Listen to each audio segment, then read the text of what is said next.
right, welcome to another episode of They Don't Want It. We've got the great man Darcy, Lussick, Reni Maitua here in the hot seat, and we've got Aaron Macey in the background. He's too ugly for the camera, so we've kept him out of it.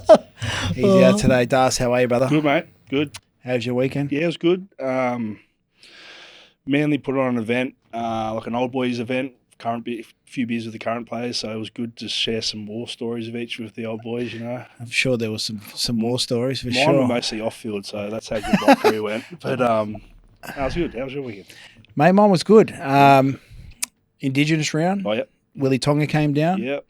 Spent a couple of days down here. He actually got to walk out the Bulldogs team on Thursday night, yeah? so we all headed out to Homebush. Watched the mighty Dogs get a win. Good win. Great win. Great win. They're going good at the moment. Mate, Dragons started really well. They out-muscled them, and it just showed the Bulldogs' resilience. They obviously turned things around in the second half and just piled on those points. And that probably takes us to my player of the round, Das. Yep.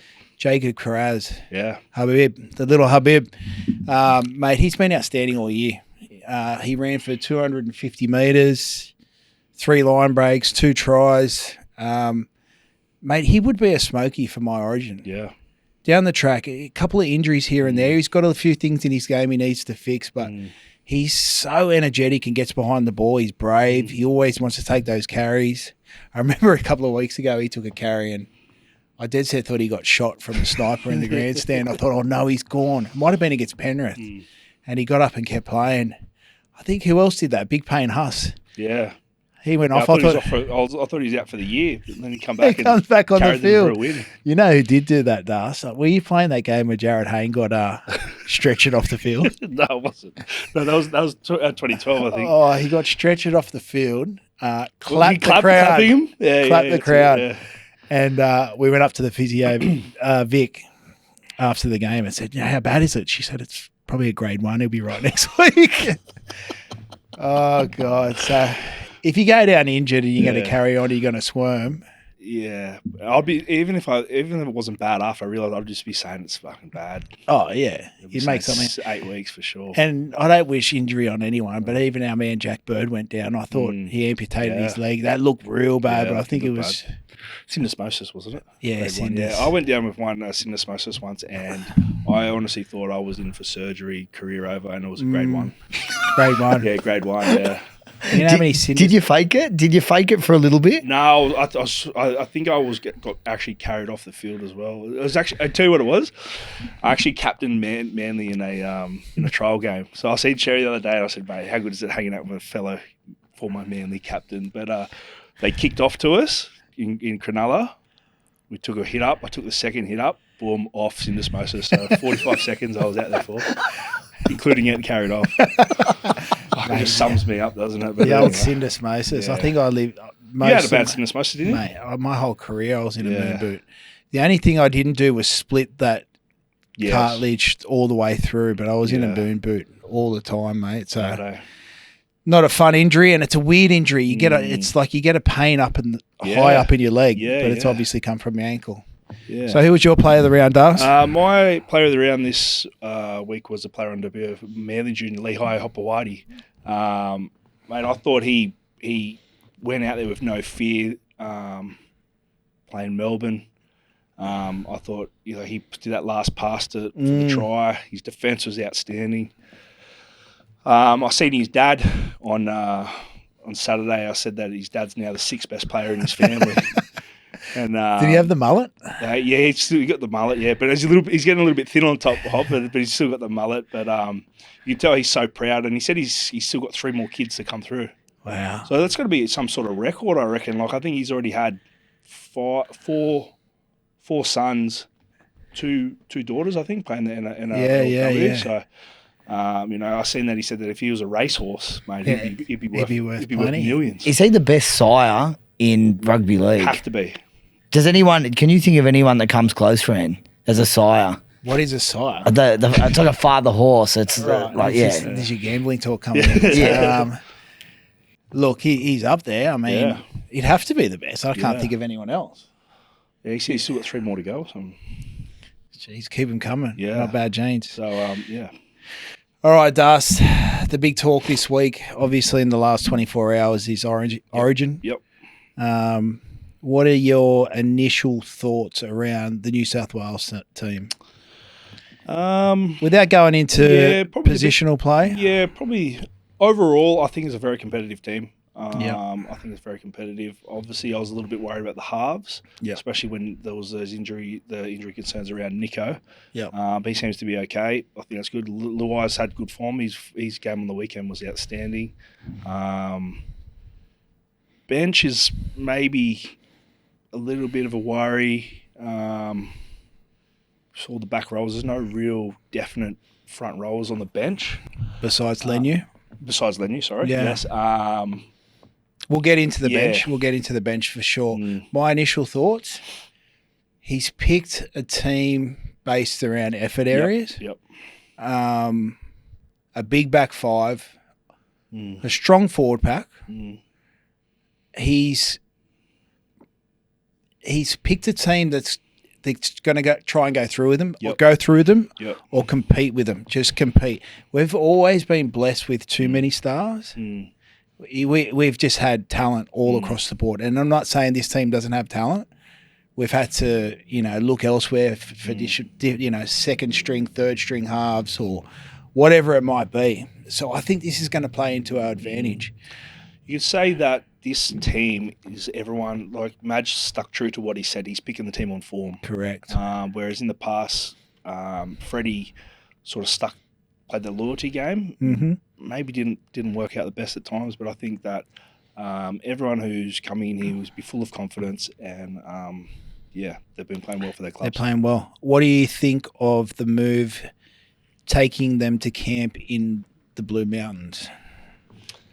I think it's good. I think they need to try anything. Obviously, around the cities, maybe a lot of distractions. I was sick of seeing them in Coogee, to be fair. Yeah. Man, they would have been loving it down the beach and everything. But I think out there, I saw them all taking their golf clubs. Maybe they can just be in their own little bubble out there. Obviously, they'll have media and stuff like that. But I think it's good.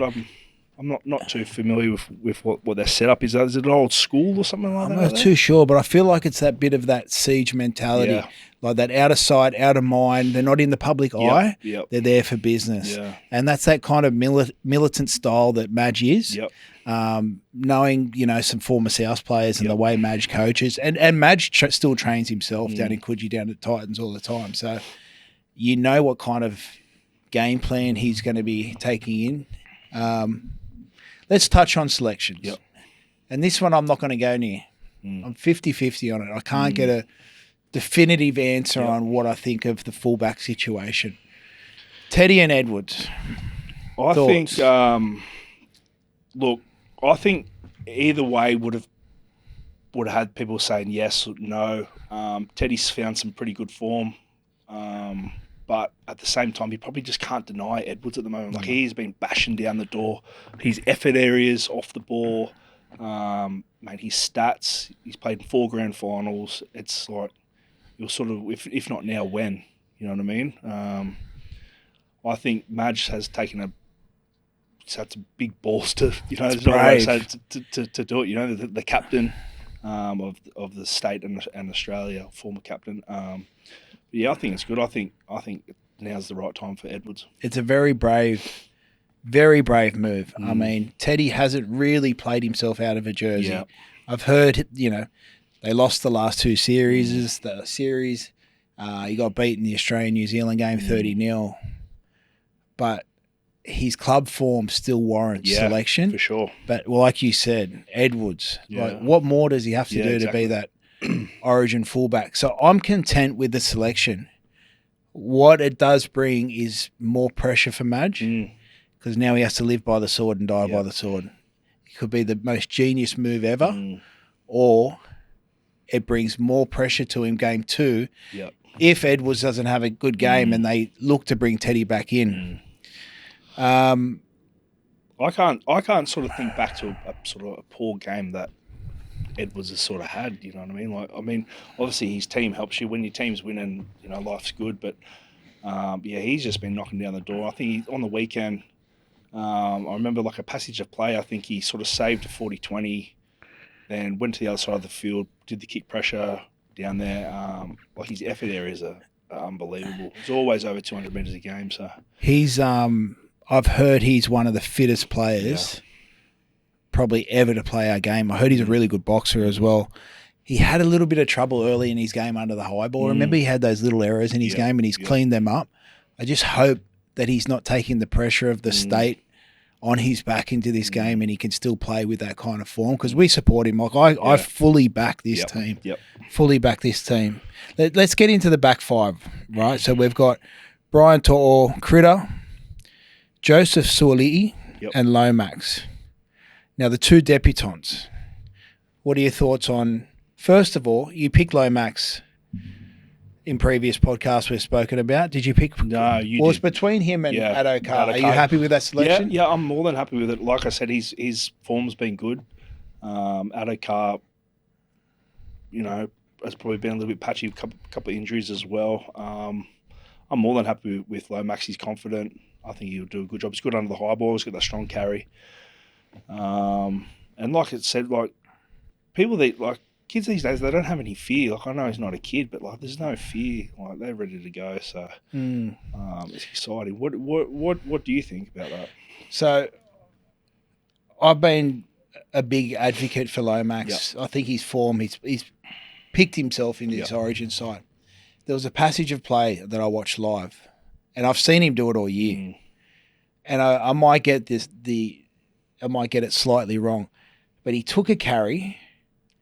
He was first in the kick chase, made a tackle, made another tackle, got back to his wing, got behind the ball, took two carries in the next set, and then led the kick chase again. And that, for me right there, as a coach, like his effort areas and his willingness to get behind the ball, his willingness to take carries, I thought you can't not pick him. And not to mention what he can do with the 40-metre drop goal, what he can do under the high ball. I think he definitely deserved that spot over Josh. Then you've got young Suoli'i in the centres. That was a bit of a surprise for me. I think he definitely played his way into the team probably the last couple of weeks. I thought they might have went with Jesse Ramian. Obvious. I with Suoli'i. Suoli'i. Okay, I'll keep working on that one. Mate, I reckon his toughness is what stands out for me. Like as a young kid, even last year, I remember him taking some hit-ups and stuff like that, and it's just, once again, no fear. I think his toughness is great. I think there's no problem with that. He's confident. And the thing is, with our back five, they're such athletes. Like, you look at them, Critter, Lomax, Suoli'i. Mate, they're unbelievable athletes. So I'm pumped. He reminds me of a clone between GI and Flower when they were that age. I'm not saying the same type of players, but just that young kid. Can you explain why? What is it? It's his height. He's big kid. You remember how big Izzy was, and he was so baby faced. Him and GI, they were just these young kids that they got put under the bright lights. No fear whatsoever, and I'm expecting the same thing from him. If you look back at the World Cup when he played for Samoa and they made it to the final, his carries from fullback. Like I thought, where'd this come from? No fear. I want him to run it shoulders more, not straight directly at players, because we know how tough you are. And when a Queensland team... It's a Samoan sidestep, isn't it? Straight out of the skip gallop. I won't try and beat you with a step. I'm going to try and run over the top of you. And he's probably a few years away from putting on a few more kilos to be able to do that. But I'm happy with that selection. One thing. What do you think about with people are saying they shouldn't have picked him because he's going to rugby union? That's a great question. And rugby union's next year. This is now. This is state of origin. 100%. We hate Queensland. Sorry if there's anyone in Queensland listening, but we want to win now. Fuck them. He'll come back. He'll be back in league, and I appreciate that Madge has stuck to his word. For sure. I'm going to pick on form because how many tries did he score on the weekend? Yeah. Did he get a few on the weekend? No, he got the 3 goals. Well, Come on, Jamie. Can you check that, Jamie? Yeah, 1 sec. Badger's been good, mate. He hasn't listened to any sort of outside noise or anything like that. You know, but I think it's good. So I'm backing him. I think. All right, let's. Suoli here with 1. He got 1 try, 3 goals. 3 goals, yeah. So I've got that. Great mixed up. stats. So you got another goal kicker. You got him. You got Lomax. You got Hines. So we're Who will definitely do the kicking? You reckon Hines? goal Lomax? kicking. Yeah, Lomax- they Lomax might did have to. something else. Remember, you have to have the old kickoff. Kickoff, yeah. I never was in one The of them. training but, kickoff. I watched a few of them. All right. You're back 5. Yep. Where are you picking your wingers, and where are you picking your centres? Who's playing left? Who's playing right? Lomax is right. Is that right? Yep. Lomax is right. Right centre would be is Critter over there on the right. He's played right. No, actually, you know what? I'll He's probably played both. put the 2 Penrith together, Yeah, or the ex Penrith, and then over on the other side, I'd have the 2 debutants. I go the other way. Yep. Yeah, Yeah. I don't want 2 debutantes together. Yeah. I want Critter on the right Yep. with Lomax, and Suoliti on the left with Tor. Did they play together, the 2 other boys, the Penrith boys, together? They did. Yeah. Well, think because they I maybe- remember when Critter scored that try in the grand final, it was on the Yeah. left. So Tor has always Yeah. been on the left. I don't feel confident having 2 debutants Yeah. together. I think you need to mix the experience up. What way do you reckon they will go? I'm not too sure, Yeah. but I think you got to keep Lomax on the right. He's a genuine yeah, right. for sure, yeah. Now I'm going to leave the halves till last. Let's go through our forward pack. Yep. First, we've got to mention Gerbo, captain. Yeah, shout out Gerbo. How good? Yeah. He, having played with him before, trained with him a lot, mate, you will not find a more passionate person Yeah. about the team that he plays for. Like, he's Manly through and through, New South Wales through Australia. Like, and He epitomises Yeah. what it is to be a Blue. I wish I had dog. half of his keenness. Like, he just lives for it. Yeah. Everyone loves playing. When you are next to him on the field, you feel so safe. You know what I Yeah. mean? Like, he chops blokes in half, and you can Yeah. see people when they're taking hit ups, they're looking for him because they don't want to get chopped in half. But like mate, he's a great guy. And Does he like a beer? loves a beer. Yeah, I'd love he to have loves a a beer. with you. Love that. Yeah, Yeah, loves Gerbo. it. Is he a speech man? Will he give that speech?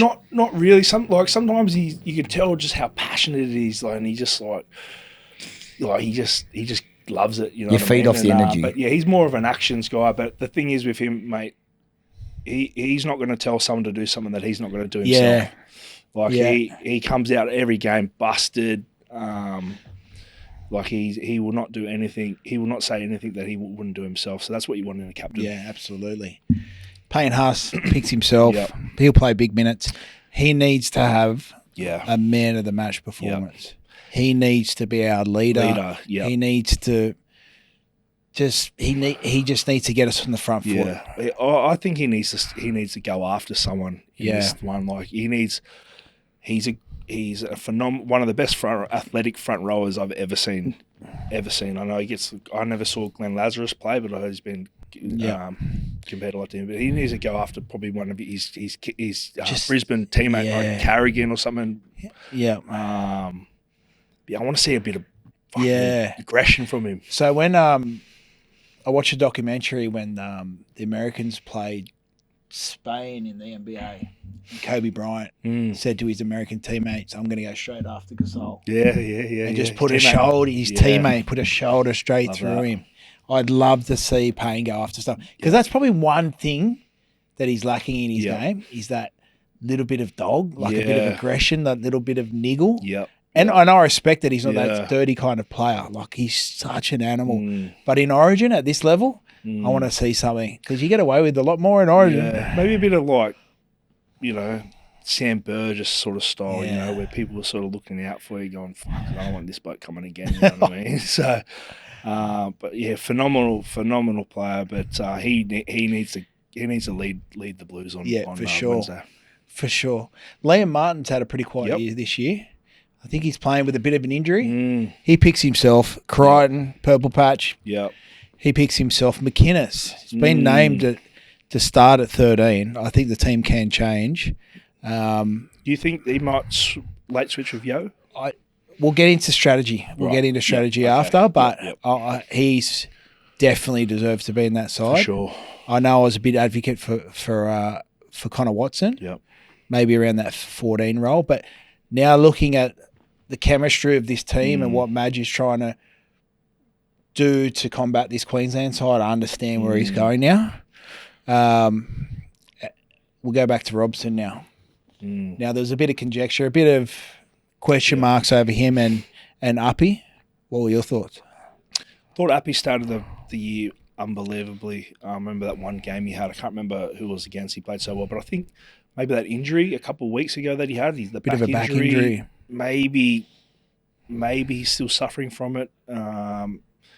Hook is such an important position. I think maybe Madge, might have been in the back of Madge's head, sort of taking him in there. But Robson's been great.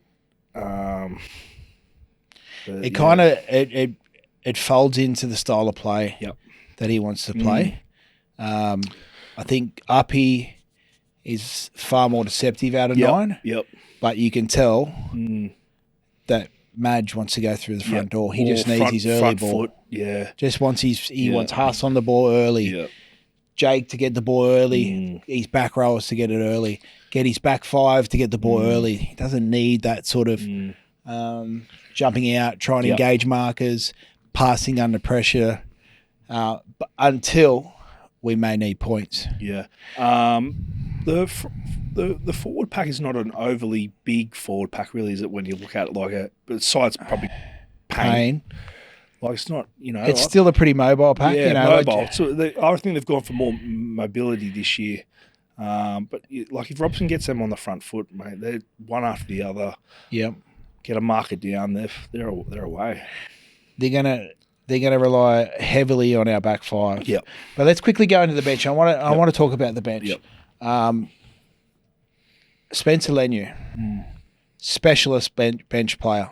Now I started the first part of my career off the bench, and I found it very hard to adapt to it. For sure. Because I'm coming on fresh, but then blowing a gasket after 5 and not getting my second wind, essentially, and then all of a sudden it's half time. Yep. It took me a long time to be able to adapt to that bench role. Spencer Leniu seems to have it down pat. I think that's why he's in the side. Not only for his aggression, he's hard running, but he's your specialist bench player. When you were coming off the bench, did you find it was hard, or did you struggle to be able to get into the game? Hated it, because the thing is, you want to come on and everyone's like, when you come on, we need impact, we need aggression, blah, blah, blah. I would come on and be off my head. In 3 minutes, I'd be blown out. Yeah. Or you couldn't really, you struggled to sort of maybe get in the game. You come on and you defend, and then it was just, I didn't really enjoy it. I much preferred starting. You get a feel for everything straight from the start. But I think Spencer, he's played those grand finals off the bench. He had those 2 really great front rowers in front of him at Penrith, and now I think he's just fully embraced it. I kind of feel sorry for him, because I'm sure he wants to be a starting player down the track. Yep. And being recognised, he's probably in his 3rd or 4th year of first grade, and he's still, and it's a skill in itself to be a specialist bench player, to be able to come on, and his job is to just keep that intensity. Yep. He has to. There can't be any lack of intensity when they substitute any of those forwards. He's there to take it to another level and keep Queensland under pressure. You see it in a lot of teams where they've got the 2 really good front rowers. They come off, they get on the front foot, they come off, and then there's a bit of a lack of energy and everything, and then that's when the other team, when you bring on 2 more front rowers or 1 front rower when everyone's tired, you think, oh fuck, not him. Junior Paulo's been good for that this year. Yes. Like when he's come on, he's fully changed the game. So a little bit off topic, but yeah. Yeah, but no, you're right. And it was like back in when I played, when you brought Sonny on. Yeah. Like you'd take Mace off or O'Mealy, you put Sonny on. Yeah. And then the team would just go to another level again. that's the kind of energy that Spencer brings, and that's why he's in the side. Yep. Now, you've got another 2 back rowers, Isaiah Yeo and Hudson Young. Do you think we could be a little bit back rower heavy on that bench? And Olakuatu, sorry. Yes, I see Yo as more of a starting player. I don't know what. Like, I just think that he's not much of an impact player, I guess. Like, he's there doing the passes, linking the forwards to the backs with the passes, I think. But at the same time, you probably couldn't leave him out. But he's 6'4", 6'5". He's a big body. Yeah, he is. He doesn't need to play that Penrith style where he's looking to skip over to a BC defender, play out the back. If they tell him, Yowie, we just need you to run straight, he'll be able to do that job. Sure. My theory is that they're going to get McInnes to blow a gasket. And if we are lacking creativity, that's when he will come on. He'll either be told two jobs, just run straight and get us a quick play of the ball, or where we need another attacking option. We need a third half out there, so just start playing your footy.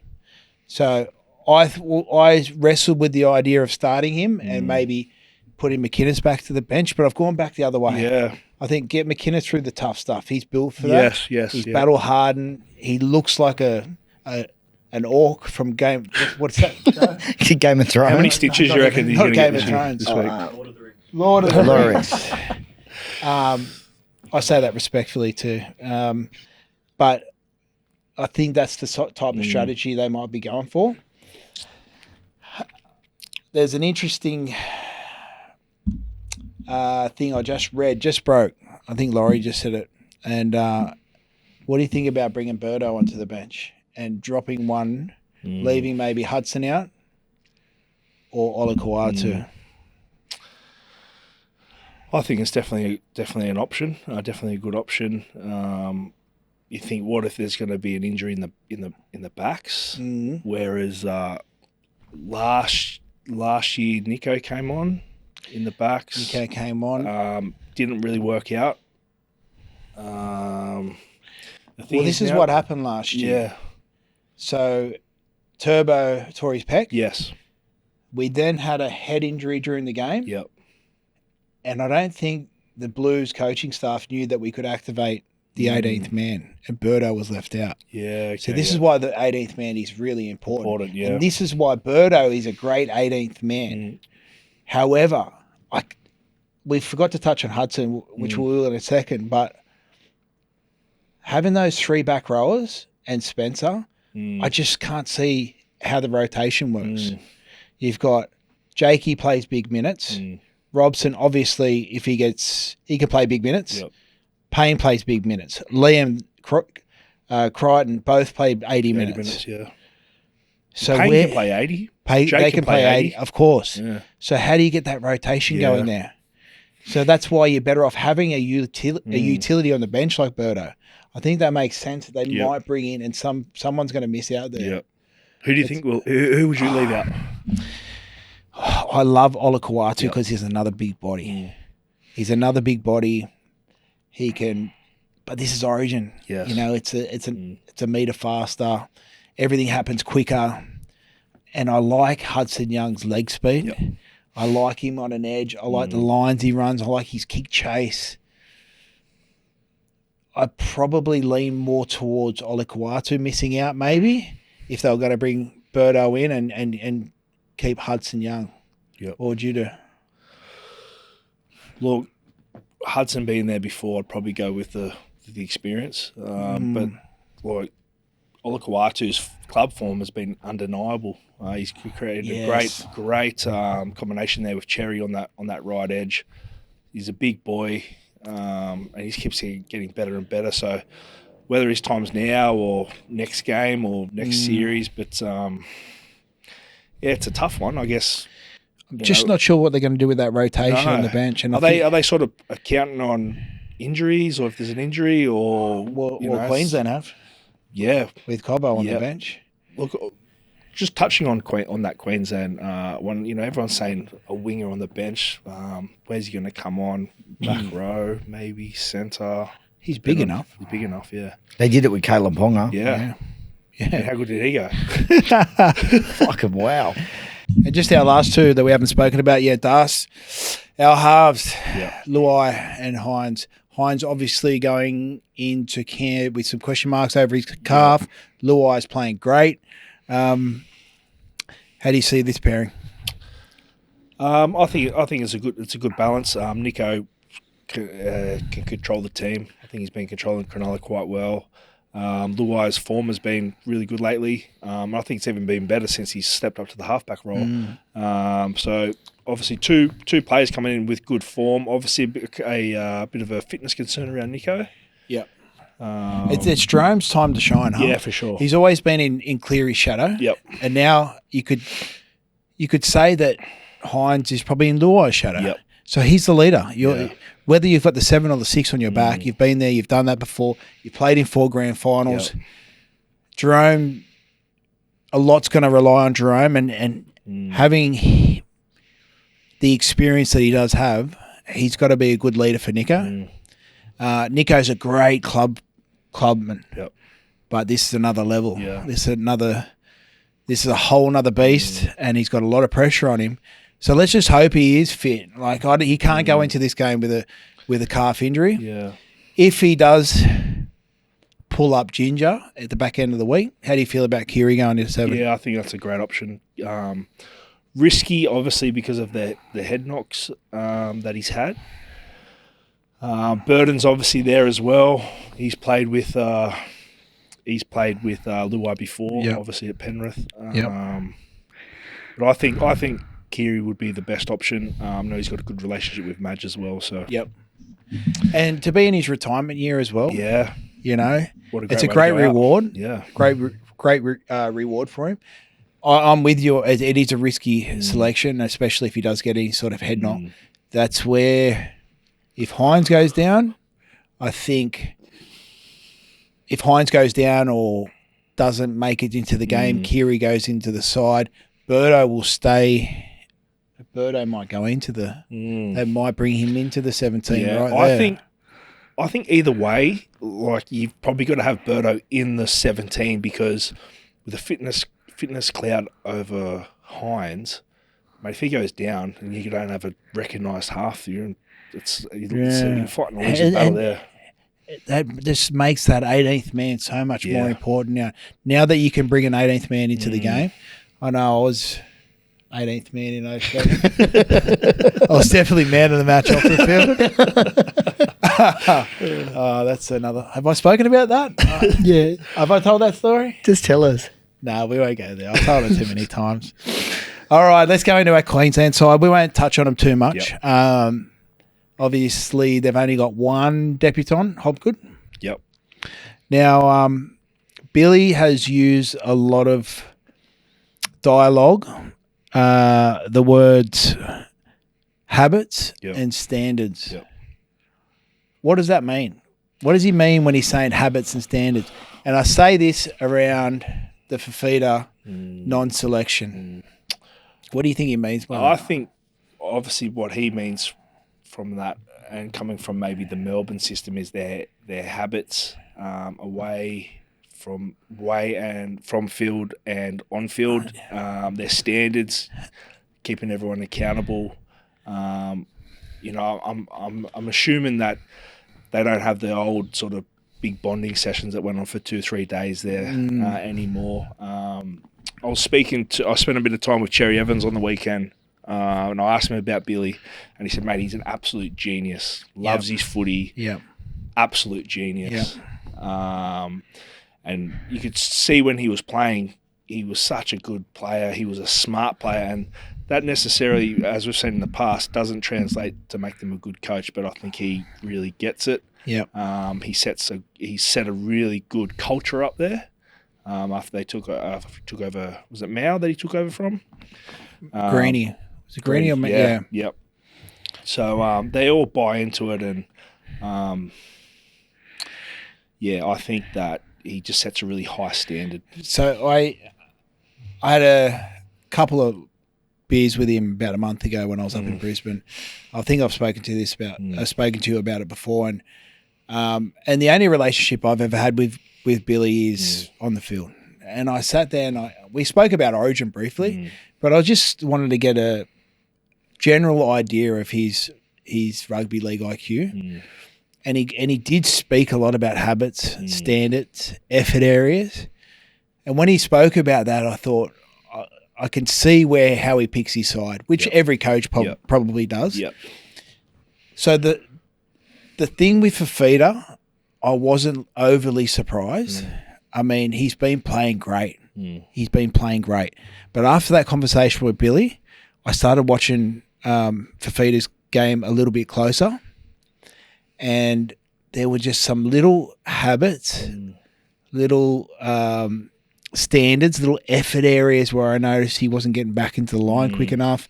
He didn't move up on a short side. The ball came back to him. And I knew in my head that Billy and his coaching staff, they watch Eagle Clam. They watch what everyone does in the competition off the ball. What you do off the ball is just as important what you do on the ball. And that's how he picks his teams. And I feel sorry for Dave. And I'm glad as a New South Welshman that he is not in that team. Yeah. Because he's a machine. He's a machine, yeah. But if you're going to live by those habits, those standards, and those effort areas in your coaching methods, then you've got to pick the players that are showing that kind of standard week in, week out. Can I ask one question for the fans? What is being a player off the ball? What does that mean? Off the ball. So every time the ball's away from you, it's your movements in defence, in attack. So if you don't have the ball, just say, you're attacking, your movements off the ball, are you pushing in support? Are you making that effort on the other side of the ruck, even though the ball's on one side of the ruck, that you move up on the other side of the ruck? Those effort areas in defence, are you getting up on a short side when the ball might be going to an open side? Because if they turn a player under and it comes back to your side and you're sitting back where the play of the ball was, then that's a lack of effort. Because if you just took those first few steps off the line, off the ball, you shut those plays down. It's a real mental part of the game, that is, because you think when the ball goes away from you, you think, all right, maybe I can have a bit of a rest here. You always try to look for a shortcut, right? And you know what? The good players, like the good halves especially, man, they notice that. They'll turn a player under, boom. You didn't take those first two steps, they're straight under the post, and then game's over. You know who the best at it? The best at it, in my experience, was Cooper, right? So every time we played Melbourne, he would, if I was on a 4-man central short side, he would call for the ball, knowing full well that Cam Smith wasn't going to give him the ball, but it kept me on my toes. So he was making me work off the ball when he knew he wasn't going to get the ball. Just to get you up and back. Just to get me up and back, tie me out. Cooper Cronk was a genius at it. And on that whole Melbourne team, you know, remember you'd see Billy like around the ruck. You'd be like, Billy. Even if you didn't get the ball, you'd still be on your toes. You're still making you exert energy, knowing when they knew full well that they weren't getting the ball. They were without the doubt the best team that ever did, especially with Cameron there at 9. Like, you could never have even 2 seconds off, but not a chance. I sometimes did, and they always got me. But don't worry, I got done plenty. I wasn't the only one. Would you say you're a good off the ball player, Dars? No, not off not the field player. Yeah. I'll tell you what, it's like, as a front rower, it's fucking hard. You know what I mean? Like, you're getting up and back, and you're the heaviest on the field, but the good players just have to do it. You know, and if you don't, you get found out. And especially now, like back when Ren and I were playing, like, it was a little bit slower, not too much slower than it is now, but like now it's just like you have a little break, boom, you're done. It's just like when you've got two of your teammates in a tackle and you think they're controlling it. You see a set of legs there and you think, nah, they'll be right. You know, I'll get back into the line. You know, you just want to take that you know, fatigue. What is the saying? Fatigue turns cowards of us all. So if you think that you can run past, have you been told that? It's made me a coward plenty of time. Fatigue, but it's just the little effort, they're the little moments that that Billy's looking for, and that's a Queensland thing. Yeah. I'm not saying New South Wales don't have it, but that is traditionally that's what they've always done. Yep. It's their off the ball effort. It's just their effort area. It's in general. That's enough about Queensland. Yeah, fuck them. Stop saying that, mate. We've got Queensland viewers. If they're listening, fuck we're them. big up in Queensland. No, that's my brother. Have you- He lives up there. Actually, Leiden, he used to support Queensland, you little maggot. Leader, answer my calls next time. Yeah. Pretty good. Dearden. How good. Yeah. You know, you know what picks Dearden for me? Remember that try saver he did on Cobbo? Yeah, the one in the corner. The one in the Yeah, it was corner. unbelievable. That's just Queensland. Yeah. That's enough for me. For Billy doesn't need to watch any other game of Dearden playing. Yeah. He goes, that was Queensland, right? His there. effort areas, his energy, everything. He's just Tough. committed. You always see the stats. He's always running the most. Like he covers, I don't know, 12 kilometers or whatever it was in a game. He's tough. There's not much of him, but he gets it. He gets He it. gets it. You know what I mean? He does get it.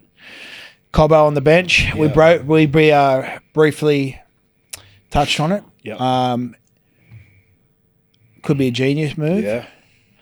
Again, he might not play any minutes, but you've got to have that person covering for a back nowadays, especially with all the soft tissue. How many soft tissue Yeah, for sure. injuries have we had, especially in the back line, especially at the pace they're going to be playing at? They're going to a whole nother level of speed in that game. And you always see, like early on, say there's a head knock out on the wing, it's sort of, and then they're shuffling around, and then they sort of, person is playing out of position, they sort of get caught. As long as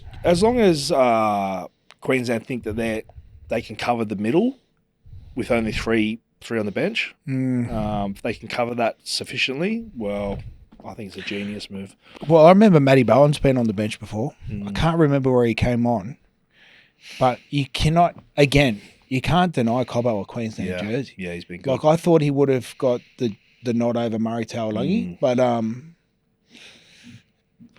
freak athlete as well. Like, you just look at him run, and there's just so much speed in that team. yeah, There's so always has been in Queensland teams. They're just so fast. Yeah. They've got strike everywhere. Yeah. All right, Darcy, how do we beat Queensland? What is Madge's strategy going to be? Mate, I think Queensland have more points in them than Correct. New South Wales. I think what you were saying before, they're going to have to just try and just beat them up the middle, get on the front. Robson, get them on the front foot. Just try and play that power game, get through the middle. Halves have to really take control. Like this is their time to step up. The halves, they need to really take control. But I think the way to beat Queensland is to play that power game up the middle. We have really mobile pack. Yeah. But I just don't think we're going to beat them trying to go around them. No way. No way. I think the only way we're going to beat them, a big part of this game is going to be our back five. Yep. If our back five cannot get us on the front foot, that takes our whole forward pack out. Yep. Payne Haas, Jakey's not traditionally a big runner, but he'll get to the ground, he'll find you a quick play of the ball. Our back rowers are out of the game. Yep. Everything relies on our back five in this game. They need to find the ground. They need quick play of the balls. Our halves, they don't play off the back foot. No, they don't. They need to play off the. They need to play off the front foot. Traditionally, they're not good off the back foot. That's why our back five is so important. I think they're quite confidence players as well. The halves. Correct. Like, I just think sometimes when it's not going Luai's way, he sort of loses his way a little bit. Nico, when everything's going right for him, I think he's outstanding. So they need to be playing at the ad line. Yep. Playing at the ad line. Our back five, our front rowers, they've got such a big job. And what I'd be doing is putting it straight up in the air and straight down the middle at Reece Walsh and having the biggest target on him. Yes. He has errors in him. I would stay away from those wingers. I know it's not ideal that you want to box them into corners, but I'd be making Walsh coming out of the backfield as much as possible and just absolutely trying to belt him. Take some confidence out of him because he does have errors. He's got it. He can pull you apart and win Yeah. you the game, but he's definitely got errors in him. They need to be on him as he's catching the ball, Yep. because another thing, like, you don't want to give him any space. Yep. You know, a sort of a lazy kick chase, staggered kick chase. That's the last thing you want to give Reece Walsh. Prediction.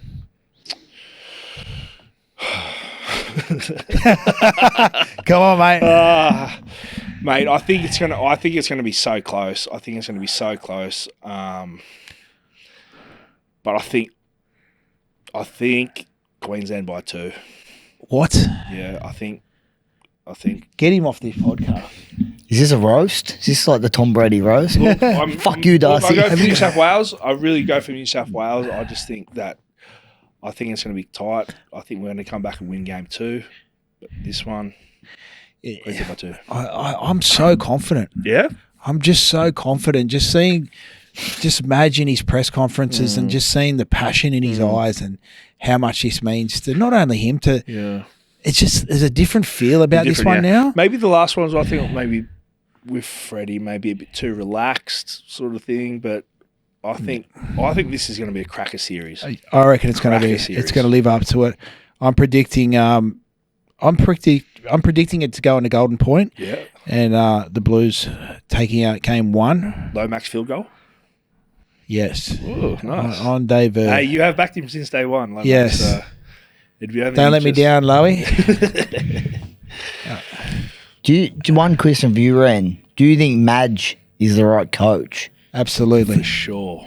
He's I call Madge like the Dezers, like the Rickies. Yes. Maybe the kind of the hit and run coaches. You can play under them for like 3-4 years, and then they either sack you or they get sacked because they're militant. They know what they want. They train you hard. There's no favors. It doesn't matter how many knocks you had, and that's what New South Wales need. He's got this squad for 6 weeks, and I think he's a perfect man for the job. All right, we're going to move into a quick look at the preview. Mace, round 13. What games we got? All right, we kick off with Parramatta against the Sharks at CommBank Stadium. $2.17 Parramatta, $1.46 the Sharks. No Nico. Yeah. Who else is missing? Parramatta struggling. They get Gutho back. Moses back. Moses is back. Which is a massive in because they've really, really missed him. I think maybe Parra might bounce back this week. I'm going to go with Parra. What are Parra paying? They are $2.70. Yeah, I'm going to go with Parra as well. Nice. Next game, we've got the Knights, $1.54 against your Bulldogs, $2.49, obviously missing the Origin players, and up at McDonald Jones Stadium. Yeah. What day is that on? That is on Friday. It's a Friday night game. I don't like backing against my Dogs. It's going to be a tough game. Obviously, because Birdo is 18th man, he still can't play this week. Look, I'm going to stick with my Dogs. I presume Hutcho comes back into the side. Sexton had a great game last week. I think the Dogs can win. I'm going to go the Knights this week. I think maybe a few players out for the Dogs. Not really anyone out for the Knights. No one out for the Knights. Yeah, Bradman Best. I'm going to go the Knights up there this week. Next game, we've got Penrith Panthers at home, $1.33 against St George, $3.34. Ooh. Again, it's hard with these Origin players out, but you can never back against Penrith. I think they traditionally do pretty well during the Origin period, and especially out in Penrith. Dragons coming off a big loss, Ben Hunt missing, Lomax missing. I'm going to stick with Penrith. Yeah, I'm going to go Penrith as well. We move along to the Dolphins, $1.59 home game against Canberra Raiders, $2.38. Again, it just doesn't get any easier this year. No. I'm going absolutely awful in my tipping comp this year. Canberra for me. Okay, moving along. This one should be a nice easy one for you fellas. My Mighty Chookies, $1.13 against the North Queensland, $6.05. Wow. Sunday, 2 p.m. game. Where? Here. I'll be Ooh. there. Of course you'll be there. You there every game? Yeah. Chuggies. Chookies, yeah. For Can't sure. go against the Chooks. Yeah. Teddy will have a point to Oh prove. my gosh. Put him. What's 13 plus Teddy to score 3 tries? I'll find out. Find out and put it up. Get it on the BTFU hub. My bet of the week, you can ride with Reni, Chooks to win, and I've got Joseph Manu to score within the first 65 minutes for $3. All right, everybody. This week's Ride with Darcy. The best bet is we have the Knights to win into David Armstrong to score within the first 65 minutes, and that is paying $4 only on CrossBet. Are you prepared to lose today? Set a deposit limit. For free and confidential support, call the number on the screen or visit the website.